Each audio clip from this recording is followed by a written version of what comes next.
पाकिस्तान मुस्लिम league नून के सदर शहबाज शरीफ ने पाकिस्तान पीपल्स पार्टी (पीपीपी) के चेयरमैन बिलावल भुट्टो जरदारी से राब्ता किया और उन्हें हफ्ते को जोहराने पर मुलाकात की दावत दी, जो उन्होंने कबूल कर ली।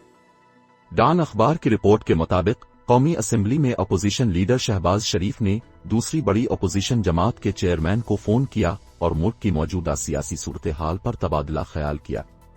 शहबाज शरीफ ने बिलावल भुट्टो जरदारी को हफ्ते को जोहराने पर मुलाकात की दावत दी, जो उन्होंने कबूल कर ली।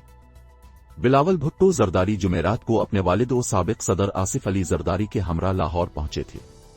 पाकिस्तान मुस्लिम लीग नून के ओहदेदारान ने कहा कि मॉडल टाउन लाहौर में शहबाज शरीफ की रहाइशगाह पर होने वाली मुलाकात में आसिफ अली जरदारी को भी शिरकत की दावत दी गई है, जबकि इस मुलाकात में मरियम नवाज शरीफ और हमजा शहबाज भी मौजूद होंगे।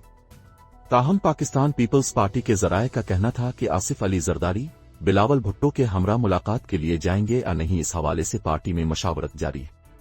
पार्टी ओहदेदारान ने कहा कि यह मुलाकात मुस्लिम लीग नून के कायद और साबिक वजीर आजम नवाज शरीफ की हिदायत पर की जा रही है और दावा किया कि नवाज शरीफ से पीपल्स पार्टी की क़यादत ने मुतअद्दिद बार राब्ते किए। उन्होंने दावा किया है कि मुलाकात में कौमी असेंबली और पंजाब असेंबली में इन हाउस तब्दीली सबसे अहम एजेंडा होगी। मुस्लिम लीग नून के रहनुमाओं का कहना है कि पाकिस्तान पीपल्स पार्टी चाहती है कि इन हाउस तब्दीली या हुकूमत के खिलाफ अदम एतमाद का आगाज पंजाब से किया जाए, जबकि उनकी ख्वाहिश है कि वफाकी सतह पर तब्दीली लाई जाए।